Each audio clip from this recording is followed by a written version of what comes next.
Mexico is taking a step that just a year ago seemed impossible. A country that was ready to impose strict tariffs on Chinese cars is now rapidly turning toward China and is seriously considering switching to Chinese electric vehicles as the foundation of its national fleet. This is not a coincidence or a political experiment. It is the result of deep structural problems that have accumulated inside Mexico's automotive industry for decades. Mexico's car industry, long considered the backbone of its economy, has reached a point of systemic exhaustion. According to reports, more than 40% of its production lines still operate on equipment from the late 1990s.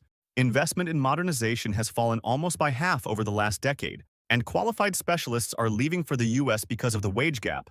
Giants such as General Motors, Ford, and Stellantis are cutting projects. Against this backdrop of crisis, Chinese companies did what neither Americans nor Europeans did. They offered Mexico a complete infrastructure model, which diplomatic sources have called an automotive Silk Road. This package includes affordable cars, supplies of components, electric batteries, rare earth elements, and even participation in building new plants. It essentially replaces what the U.S. had provided for decades. For China, Mexico is not just a partner, it is a strategic foothold.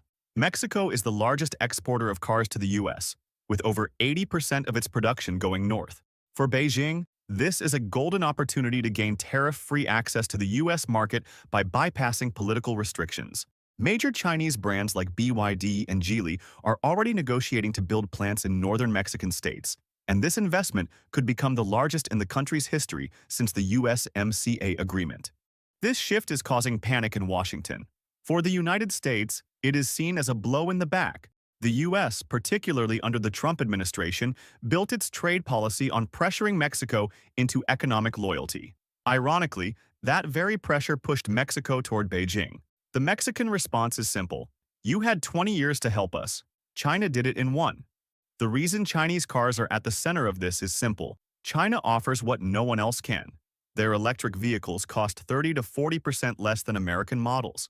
They provide a full supply chain, from lithium to batteries, and have even offered Mexico dedicated quotas for rare earth elements. Crucially, unlike Western companies, they are willing to share technology and open engineering hubs in Mexico, giving the country the knowledge it has sought for decades. The United States now faces a nightmare scenario.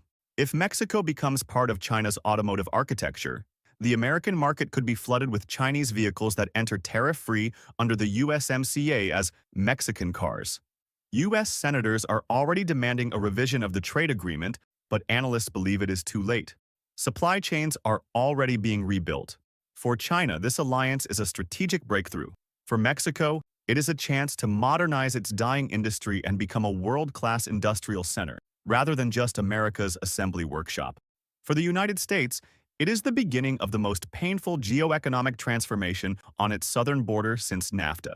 The key question now in Washington is, if Mexico fully becomes part of China's automotive ecosystem, can America stop the flow of Chinese cars into its cities? And if it cannot, what remains of its protected auto industry?